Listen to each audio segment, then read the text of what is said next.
Hello friends, எப்படி இருக்கீங்க? So இந்த பழைய இந்த ப்ரீவியஸ் வீடியோலாம் பார்த்துருப்பீங்கன்னு நினைக்கிறேன்.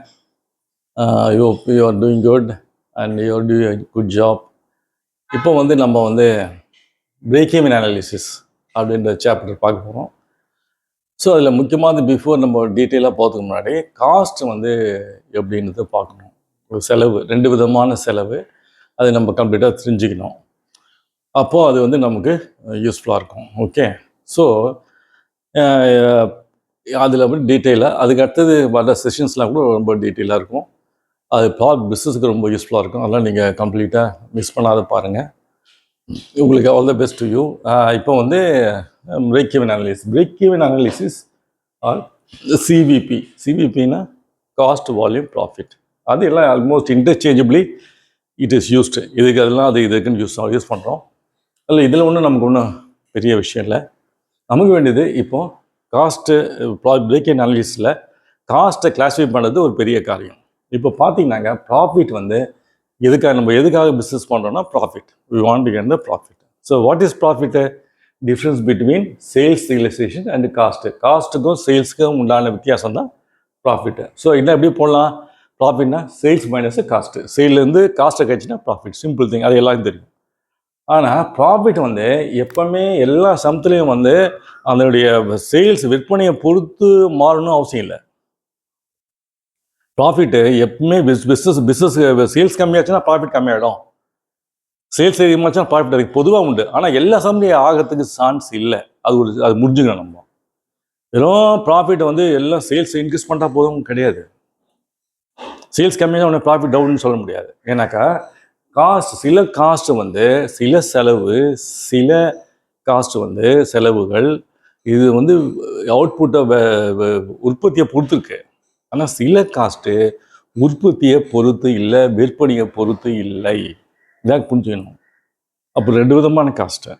ஸோ ஒரு காஸ்ட்டு சில செலவுகள் சேல்ஸை பொறுத்து உற்பத்தியை பொறுத்து மாறும்.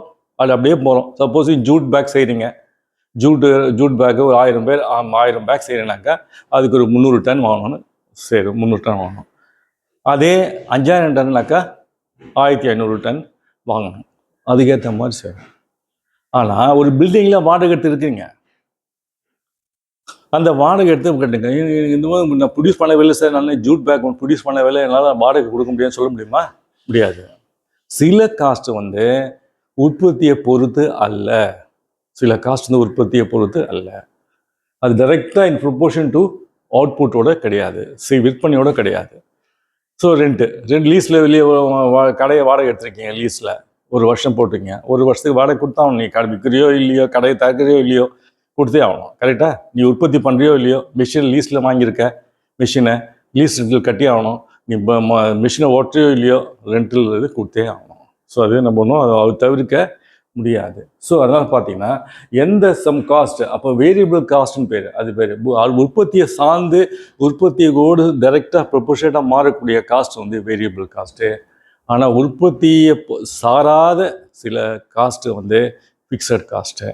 ஸோ வாட் இஸ் அப்போ ரெண்டு காஸ்ட் இருக்குது, ஒன்று வேரியபிள் காஸ்ட்டு, ஒன்று ஃபிக்ஸட் காஸ்ட்டு. இது புரிஞ்சுக்கணும். ஏன்னாக்கா இது ஏன் கிளாஸிஃபை சொல்கிறேன்னா, இந்த கிளாஸிஃபை பண்ணால் தான் நீங்கள் கரெக்டாக கிளாஸிஃபை பண்ணால் தான் பின்னாடி ஒரு கான்ட்ரிபியூஷன் ஒன்று வருது. ப்ராஃபிட்டபிலிட்டி பொறுத்து ஒரு கான்ட்ரிபியூஷன் ஒன்று வருது. அந்த கான்ட்ரிபியூஷன் டிசைட் பண்ணுறதுக்கு காஸ்ட்டை சரியாக பண்ணி ஆகணும். அந்த கான்ட்ரிபியூஷன் கரெக்டாக டிசைட் பண்ணிங்கன்னா தென் ஃபியூச்சரில் பிஸ்னஸில் நீங்கள் எடுக்க வேண்டிய முடிவுகள் அந்த கான்ட்ரிபியூஷன் பொறுத்து தான் இருக்குது. அந்த முடிவுகள். அப்போ அந்த கான்ட்ரிபியூஷன் தப்பாக நீங்கள் கிளாஸிஃபை பண்ணிங்கன்னா அந்த எப்போ தப்பாக கிளாஸிஃபை பண்ணி கான்ட்ரிபியூஷனை ஃபிக்ஸட் காஸ்ட்டு வேரியபிளுக்கு ஃபிக்ஸட் மாற்றி போட்டிங்கனாக்கா அந்த கான்ட்ரிபியூஷன் தப்பாக வரும். கான்ட்ரிபியூஷன் தப்பாக வந்தால் உங்களுடைய முடிவு தப்பாக எடுக்கப்படும். புரியுதா இல்லையா? முடிவு தப்பாக இருந்தாலும் அதான் முக்கியமானது. ஸோ அப்போ அந்த வேரியபிள் காஸ்ட்டு ஃபிக்ஸட் காஸ்ட்டை சரியாக டிர்னை பண்ணி சரியாக கிளாஸிஃபை பண்ணி அந்த கான்ட்ரிபியூஷன் ஒன்று இருக்குது. அந்த கான்ட்ரிபியூஷனை அது பின்னாடி சொல்கிறேன். அந்த கான்ட்ரிபியூஷன் எதை பொறுத்து இருக்குன்னா, நீ கரெக்டாக கிளாஸிஃபை பண்ணால் தான் அந்த கான்ட்ரிபியூஷன் சரியாக வரும். அந்த கான்ட்ரிபியூஷன் சரியாக வந்தால்னா நீ சரியான முடிவு எடுக்க முடியும். இப்போ 3 பொருள் வைக்கிறீங்க ஸ்வீட் ஷாப்பில், ஸ்வீட்டு, கூல்ட்ரிங்க்ஸு, காரம். இந்த 3ல் எது அதிகமாக ப்ராஃபிட் வருது? ஸோ பிஸியாக போயிட்டுருப்பான், எல்லா சமயத்திலும் பிஸியாக போயிட்டுருப்பான். என்னக்கா எது ப்ராடக்ட் கம்மியாக காஸ்ட்டு, எது ப்ராஃபிட் கம்மியாக, அதையே ஃபோக்கஸ் பண்ணியிருப்பான். எனக்கு அது கண்டிப்பாக கூலி நிற்கும். அதையே பண்ணியிருந்தீங்களா நீங்கள் ப்ராஃபிட் ஏறாது. ஆனால் பார்த்தா ஹோல்டே பிஸியாக இருக்குங்க. காலையிலேருந்து இவனுக்கு பிஸியாக இருக்கும். கூட்டி கழிச்சு பார்த்தா ஒன்றும் தெரியாது. ஏன்னாக்கா நீங்கள் வந்து எந்த ப்ராடக்ட்டில் கான்ட்ரிபியூஷன் கம்மியாக இருக்கோ, ப்ராஃபிட்டபிலிட்டி கம்மியாக இருக்கோ அதை நீங்கள் ஃபோக்கஸ் பண்ணியிருக்கீங்க. ஆனால் எதில் நீங்கள் ஃபோக்கஸ் பண்ணாமல் அதை ஃபோக்கஸ் பண்ணாது. எப்படி கண்டுபிடிங்கன்னா கான்ட்ரிபியூஷன் பண்ணி சொல்கிறேன். அப்போ அந்த கான்ட்ரிபியூஷன் கண்டுபிடிக்கிறதுக்கு காஸ்ட்டை சரியாக டிவைட் பண்ணோம். எது வேரியபிள், எது ஃபிக்ஸட் காஸ்ட், அது பண்ணால் தான் கான்ட்ரிபியூஷன் சரியாக டிசைட் பண்ணும். கான்ட்ரிபியூஷன் வந்து அது ஒரு ஃபினான்ஷியல் இதில் வந்து ஒரு வார்த்தை. அந்த வார்த்தைனா அது ப்ராஃபிட் மாதிரி, அது ப்ராஃபிட்டபிலிட்டி இண்டிகேட் பண்ணோம். லாபத்தன்மை, லாபம் வேற, லாபத்தன்மை வேற. லாபம் வேற, லாபத்தன்மை வேற. எந்த ப்ராடக்ட்ல லாபத்தன்மை அதிகமாக இருக்கோ அதுதான் அதுதான் நீங்கள் ஃபோக்கஸ் பண்ணணும். அப்போ அந்த எது ஃபோக்கஸ் பண்ணுறதுக்குனாக்கா சரியாகபடி அந்த கான்ட்ரிபியூஷன் நீங்கள் டிசைட் பண்ணணும். அந்த கான்ட்ரிபியூஷன் எப்படி டிசைட் பண்ணணும்னா சரியாகபடி காஸ்ட்டை, செலவுகளை நிர்ணயிக்கணும். எது வேரியபிள், எது ஃபிக்ஸடு, அதெல்லாம் சொல்கிறேன். அதுக்காக தான் இவ்வளோ நேரம் பேசுறதுக்கு காரணமே, தனி செஷன் எடுத்து காரணம் என்னன்னாக்கா, முதல்ல நீங்கள் உங்களுக்கு ஸ்மால் பிஸ்னஸ்க்கு வந்து ரொம்ப ஈஸியாக கிளாஸிஃபை பண்ணிடலாம். உங்களுக்கு பெரிய கஷ்டம் இல்லை. நான் பெரிய பெரிய மில்ஸ்லாம் பார்த்துருக்கேன். என்னாலே புரியாது. சில காஸ்ட் ஐட்டம் போட்டிருப்பான், என்னாலே புரியாது. கம்பெனி கேட்பேன் ஃபோன் பண்ணி, இது என்ன அர்த்தம் அப்படின்னு. இது வேரியபிளாக ஃபிக்ஸடான்னு தெரியாது. இல்லை உங்களுக்கு ஸ்மால் பிஸ்னஸ்க்கு என்ன இருக்குது, உங்களுக்கு பை ஹார்ட்டாக சொல்ல முடியுங்களா? ஈஸி இல்லை உங்களுக்கு. ஸோ அதனால் வேரியபிள் காஸ்ட் என்னும் that varies in relation to the output. அவுட்புட்டோடு சார்ந்து மாறக்கூடிய செலவு வேரியபிள் காஸ்ட்டு. அதே சமயத்தில் அவுட்புட்டை சார்ந்து இல்லாதது ஃபிக்ஸட் காஸ்ட்டு. அவுட்புட்டை பொறுத்திருக்கு. இப்போ ரெண்ட்டு கொடுங்க, ரெண்டு நீங்கள் மிஷினை ஓட்டினா இல்லையோ, கடையை திறக்கிறே இல்லையோ, ரெண்டு கொடுத்தே ஆகணும். That fixed cost. எனக்கு it is not related to output. அவுட்புட்டோடு சார்ந்தது இல்லை அது. ஆனால் ஃபிக்ஸட் காஸ்ட்டு மாறான்னு சொல்ல முடியாது. ஃபிக்ஸ்டுன்னு அப்படி சொல்ல முடியாது. காலகாலமாக ஃபிக்ஸ்டு கிடையாது. அது வந்து காலத்தை பொறுத்து ஃபிக்ஸ்டு காலத்தை பொறுத்து. அதுக்காக தான் அதுக்கு பேர் வந்து ஃபிக்ஸட் காஸ்ட், ரெண்டு பீரியட் காஸ்ட்டு, கால செலவு. இப்போ ஒரு லீஸ் எடுக்கிறேன், பில்டிங் லீஸ் எடுக்கிறீங்க, ஒரு வருஷம் லீஸ் போட்டிருக்கீங்க. அந்த ஒரு வருஷம் ஃபிக்ஸ்டு. லீஸ் ரினியூ ஆகும் போது அவங்க ஏற்றுவான், அப்போ மாறும். ஆனால் இது உற்பத்தியை பொறுத்து, விற்பனையை பொறுத்து மாறாது. ஸோ அது ஃபிக்ஸ்டு. நல்லா புரிஞ்சுக்கிறேன் நீங்கள். ஏன்னாக்கா கிளாஸிஃபை பண்ணுறதுக்கு கரெக்டாக பண்ணிங்கனால நீங்கள் கான்ட்ரிபியூஷன் பின்னாடி எடுக்க முடியும். கரெக்டாக கான்ட்ரிபியூஷன் டிசைட் பண்ணிட்டீங்கன்னா தென் பிற்பாடு நீங்கள் எடுக்கிற முடிவுகள் அந்த கான்ட்ரிபியூஷன் பொறுத்து இருக்கு.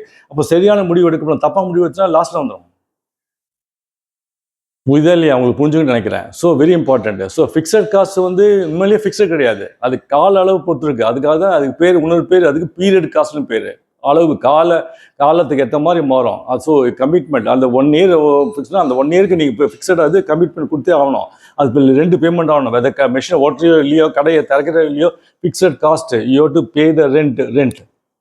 டிப்ரிசியேஷன் 1 இயருக்கு இந்த rate of interest 10% rate of interest depreciation for 1 year. Depreciation வந்துட்டே இருக்கும். அவ்வளோதான் முடிஞ்சிச்சு கதை. ஒன்றுமே அது மாற்ற முடியாது. So fixed. நீ அவுட்புட் வைக்க போல வித்த சார், நான் போல வித்த, நீங்கள் எதாவது அவுட்புட்டே வைக்கல, நான் ரெண்டு கொடுக்க முடியலன்னு சொல்ல முடியுமா? Fixed with regard to fixed with regard to period. ஆனால் வேரியபிள் காஸ்ட்டு நீங்கள் இந்த தடவை நான் உற்பத்தி பண்ணல சார் அப்படின்னா, ஜூட் பேக் செய்ய போகிறேன், செஞ்சு முடிச்சுட்டேன், இனிமேல் ஒன்றும் இல்லை, நான் செய்ய மாட்டேன் ஒரு 2 மாதத்துக்கு அப்படின்னா, 2 மாதத்துக்கு வாங்கி வைப்பீங்களா? செலவாகுமா? பவர், ஃபியூலு எல்லாம் ஆகுமா? எல்லாம் ஆஃப் பண்ணுவீங்களா? செலவாகுமா? ஆகாது. ஆனால் உற்பத்தி ஆனால் தான் செலவாகும். ஸோ அது வந்து வேரியபிள், இது வந்து ஃபிக்ஸட். ஓகே, இது 2 இம்பார்ட்டன்ட்டு. ஸோ இந்த 2 கரெக்டாக நீங்கள் கிளாஸிஃபை பண்ணிங்கன்னா உங்களுக்கு ஈஸியாக இருக்கும். ஸோ அதுக்கப்புறம் பார்த்தீங்கன்னா இந்த கேஸ் வச்சு ஒரு லிஸ்ட் அவுட் பண்ணியிருக்கேன். ஜஸ்ட் பாருங்கள். ஏற்கனவே இப்போ லாஸ்ட்டு இங்கிலீஷ் டெஸ்ட்டில் எழுதிட்டேன், அழிக்கல பரவாயில்ல. So raw material variable cost தானே? ஓகே, உற்பத்தியை பொறுத்து இருக்கு raw material cost. Consumable stores variable cost. Okay, power, fuel variable cost. Okay, then repairs and maintenance fixed cost. AMC போடுறீங்க, ஆனுவல் மெயின்டெனன்ஸ் காஸ்ட்டு வந்து ரிப்பேர்ஸ் மிஷினை தட்டி விட்டு காசு வாங்கி போயிடலாம், முடிஞ்சிச்சா?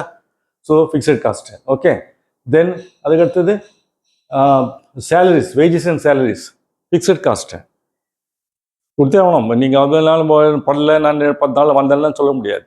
You to pay it. Okay, then interest on working capital variable cost. எப்படி வேரியபிள் காஸ்ட்டு? சப்போஸ் 5 லட்சம் லிமிட் பேங்க்கில் வாங்கியிருக்கீங்க, 5 லட்சம் லிமிட் வாங்கியிருக்கீங்க, 5 லட்சம் உடனே தேவைப்படாது. பொதுவாக ஓவரால் லிமிட் 5 லட்சம் கொடுத்துருப்பாங்க. அதில் வந்து 2 லட்சம் இமீடியட்டாக கச்சா பொருள் வாங்கணும், ரா மெட்டீரியல் ஜூட் வாங்கணும், ரா மெட்டீரியலுக்கு 2 லட்சம் செக்கை இஷ்யூ பண்ணிங்க, சப்ளை இருக்குது. ஸோ கிடக்குன்னு வருது. வந்த உடனே வந்துருச்சு, 10 நாளில் வந்துருச்சு. வந்த உடனே டக்குன்னு என்ன பண்ணாங்க, அக்கௌண்ட்டில் டெபிட் ஆகிடுச்சு, உங்கள் அக்கௌண்ட்டில் டெபிட் ஆகிடுச்சு. ஒன்று இன்ட்ரெஸ்ட் வந்துடும், இன்ட்ரெஸ்ட் போட்டுட்டு இருக்கோம். ஆனால் இது பண்ண எல்லாம் விற்று ஒரு 2 மாதத்தில் எல்லாத்தையும் விற்று கேஷ் வந்த உடனே கட்டிடுறீங்க 2 மாதத்தில். ஸோ அந்த 2 லட்சம் லிமிட்டு எவ்வளோ நாள் ஓடி இருக்கு? 2 மாதம் 60 நாள் ஓடி இருக்கு. 60 நாளுக்கு இன்ட்ரெஸ்ட் மட்டும் தான் வரும், 325 நாளுக்கு வராது. எப்போ நீங்கள் அவைல் பண்ணீங்க, எப்போ க்ளோஸ் பண்ணி அது வரைக்கும் இன்ட்ரெஸ்ட் சார்ஜ் ஆகும். ஸோ வேரியபிள் எதை பொறுத்து? வேரியபிள் உங்கள் உற்பத்தியை பொறுத்து. ஸோ அது வந்து variable cost. Okay, variable cost. Rent insurance fixed, கரெக்டா? அதே டிப்ரிசியேஷன் ஃபிக்ஸடு, அதில் ஒன்றும் சேஞ்சே இல்லை. அட்மின் ஆஃபீஸ் எக்ஸ்பென்சஸ் வாடகை கொடுத்தாலும் சில செலவு லைட் பண்ணாங்க, கிளார்க் வந்து உட்காருவான், அவன் மிஷினை ஓட்டுறே இல்லையோ அவன் கணக்கு பார்க்கணும். அவன் ஃபேனை போடுவான், டிவியை போடுவான், கம்ப்யூட்டர் ஆன் பண்ணுவான், வேலையை செலவு செய்யும், அவனுக்கு உண்டான இது காரியங்கள் உண்டு. அவன் திடீர்னு போய் வெளியே எங்கே போகிறான், கரஸ்பாண்ட் எழுதுறான், போகிறான், கணக்கு சரி பார்க்கலாம், அவனுக்கு ஒரு சேலரி கொடுத்தா ஆகணும். So admin expenses, light, power எல்லாம் இருக்குது, அதில் ஃபிக்ஸடு. அது அவுட்புட் போகிறது இல்லை, நாங்கள் மிஷின் ஓட்டலாம், அட்மின்லாம் க்ளோஸ் பண்ணும்போது சொல்ல முடியாது, சில கணக்கு எழுதி ஆகணும். Okay, admin expenses. அதே மாதிரி interest on term loan. Interest on term loan வந்து பணம் கட்டி தான் ஆகணும். ஒரு ஃபேக்ட்ரி பில்டிங்கு நீங்கள் லோன் வாங்குறீங்க, ஃபேக்ட்ரி பில்டிங்கு மாதம் கூட பேங்க் இன்ஸ்டால்மெண்ட் சொல்லுவான், 10,000 ரூபா கட்டணும் சொல்லி. 10,000 ரூபா கட்டுறே இல்லையா? இல்லை சார் இந்த மிஷின் ஓடல சார், 10,000 ரூபாய் இல்லை கட்டல கட்ட முடியாது சொல்ல முடியுமா? Fixed. Interest on term is fixed. Okay, so these are the classifications of variable cost, fixed cost. எல்லாம் புரிஞ்சுக்கணும். இதை புரிஞ்சாதான் நம்ம வந்து அடுத்த ஸ்டெப் போக முடியும். அதுக்காக தான் இந்த ஒரு செஷன் ஃபுல்லாகவே நான் இதை எடுக்கிறேன். ஓகே, அதுக்கு அடுத்தது பாருங்கள். அதுக்கு அடுத்தது கான்ட்ரிபியூஷன் நம்ம சாதாரண விஷயம் தான். கான்ட்ரிபியூட் என் பொண்ணு வந்து கேட்குது சார், ஸ்கூலில் பில்டிங் ஃபண்டு நான் ஒரு 5,000 ரூபாய் கான்ட்ரிபியூட் பண்ணேன். அந்த கான்ட்ரிபியூஷன் தான். உங்களுக்கு தனியாக இதுக்கு ஒன்றும் தனியாக அர்த்தம் இல்லை. கான்ட்ரிபியூஷன், இந்த கான்ட்ரிபியூஷன் எப்படி கண்டுபிடிக்குன்னா, சேல்ஸ்லேருந்து variable cost. Variable cost 2 cost சொன்னேன், variable cost, fixed cost. First variable cost கழிச்சிட்டா இது வர்றது கான்ட்ரிபியூஷன். சேல்ஸ்லேருந்து வேரியபிள் காஸ்ட்டு மொத்தமாக சேல்ஸ் 2 லட்சம். ஓகே, 2 லட்சம் மொத்தம் சேல்ஸு மைனஸ் 1 லட்சம் வேரியபிள் காஸ்ட்டு, கான்ட்ரிபியூஷன் 1 லேக் அப்படின்னு போடலாம். ஒரு உருப்படிக்கு எவ்வளோ அது மாதிரி கண்டுபிடிக்கலாம். ஓகே, 2 விதமாக கண்டுபிடிக்கலாம்.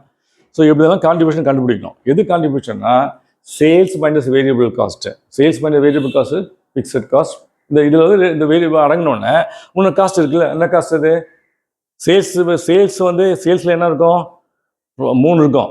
1 variable cost, fixed cost, profit. 3 இருக்கா இல்லையா?